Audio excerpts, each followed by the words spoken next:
We've learned over the last couple of months, Joe Biden is a corrupt politician. He's a corrupt politician. And the Biden family is a criminal enterprise. Frankly, it makes crooked Hillary Clinton look like an amateur. All right, joining us now is senior advisor for the Trump 2020 campaign, Katrina Pierson. Katrina, welcome back. Hi, Sean. Good to see you. Okay, I've seen a lot in my 2.5 decades of doing this.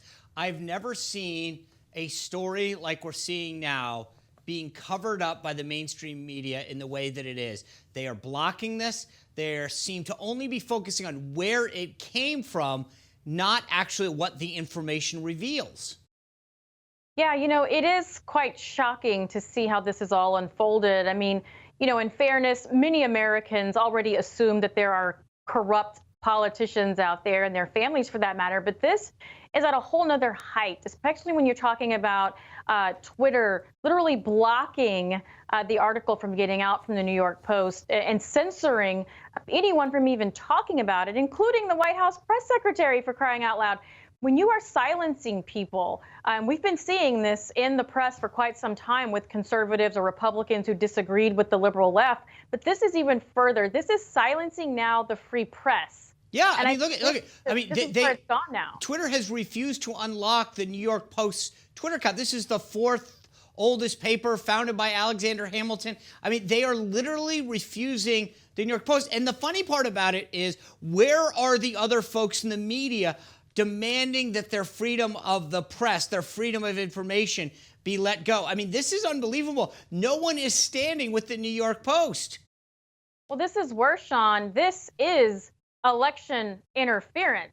When you talk about indicting Russians for Facebook posts, you now have an entity that is willingly and admittingly blocking information from the free press to the American people 2 weeks before an election cycle. This is far worse. I do want to hear what Jack has to say when he's hauled into the Senate hearing committee, because people need to know what's happening.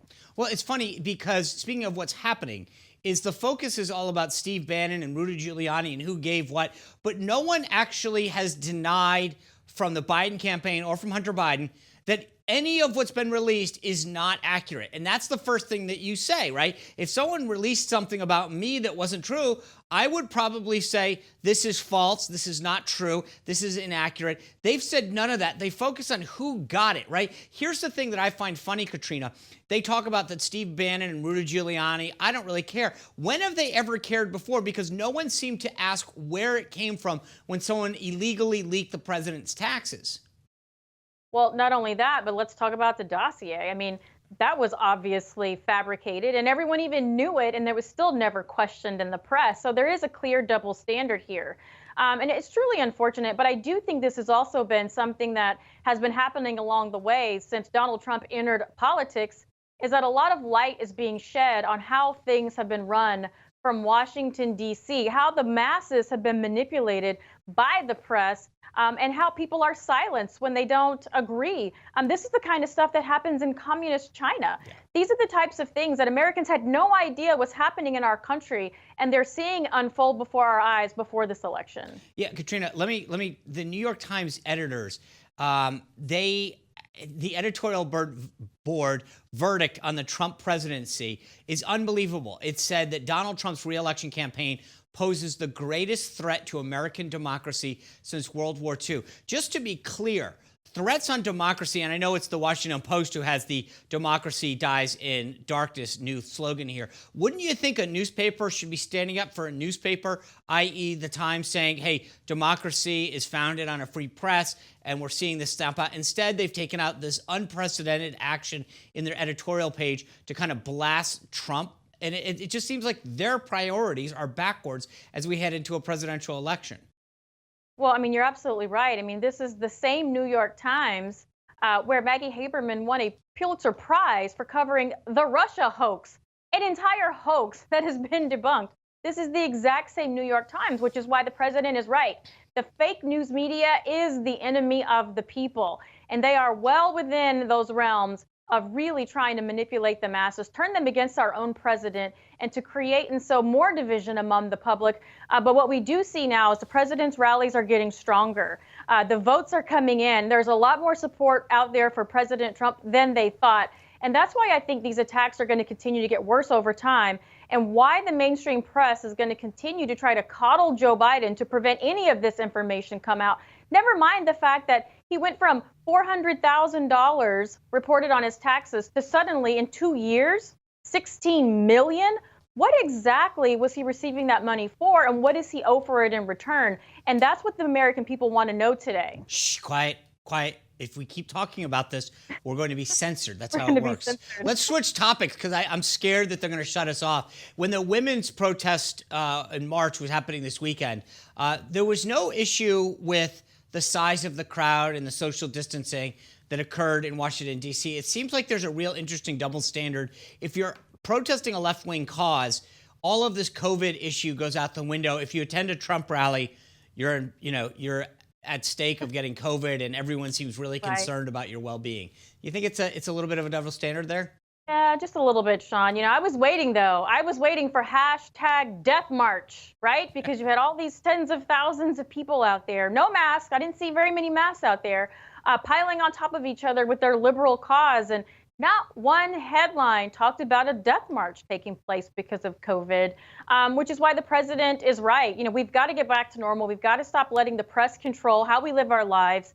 We have to fight back in our local communities when we have these politicians, Democrat politicians stuck on power, who won't even let us go to church, but they'll let us go to protests. They'll let us go to bars. They'll let us go to strip clubs, but not church.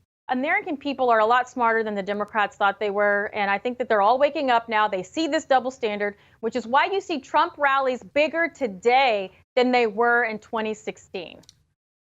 Okay, Katrina, before I let you go, I know you're busy. I just got to ask you real quick. You retweeted Ice Cube the other day because Ice Cube has been meeting with both sides, or trying to talk about the Black agenda and his efforts to help Black Americans. And he tweeted out, a lot of energy being spent on telling me to stay in my lane, zero energy spent on telling Biden Harris they need to do way more for Black people to shore up the vote. You actually retweeted Ice Cube and said that you're proud that he's working.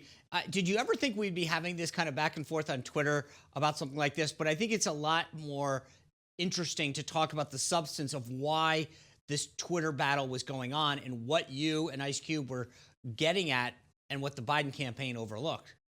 Yeah, Sean, I knew we'd be here eventually, mainly because the president's leadership has allowed outreach, which is unprecedented in the Republican Party in my lifetime. And we've been able to do that for 2 years. We've set out to sort of bridge the gap to bring Republicans back home to the Republican Party. And here we are today having these discussions and this debate. And Ice Cube did something that I think really, caused the internet to melt down, and that is to talk to Trump. I mean, imagine that. You have a Black rapper who wants to help Black people, and suddenly he's criticized in doing so. But he does see that double standard, and we've seen the fallout in the press. He has seen the manipulation that takes place with regards to headlines. He did CNN and outright said that their commentary was misleading. He said some other things about some other journalists that he's tweeted. I encourage everyone to go check those out. I can't say those on this program. But I'll say that Ice Cube now sees what Black Republicans have to go through, and just a very small piece, because he's not even endorsing President Trump or even the Platinum Plan. He just wanted to contribute something to help, and just helping people is now some sort of crime. Yeah, it's funny. I talk about that a lot in my book, that this idea of having a discourse, everybody wants to talk about it until you do it, and then they criticize you for it. I appreciate the fact that he wants to be part of that dialogue and that you saluted him for him. I know you're very busy. Thank you for joining us. Look forward to checking back in with you before the election comes. Thanks for having me, and congratulations on your book, Sean. Thank you, Katrina. Newsmax TV is now America's fastest growing cable news channel. We give you the real news you need. So subscribe to our YouTube channel and give us a thumbs up. If you like this video, share it with your friends. Newsmax TV streams live on YouTube for free. Newsmax TV, real news for real people.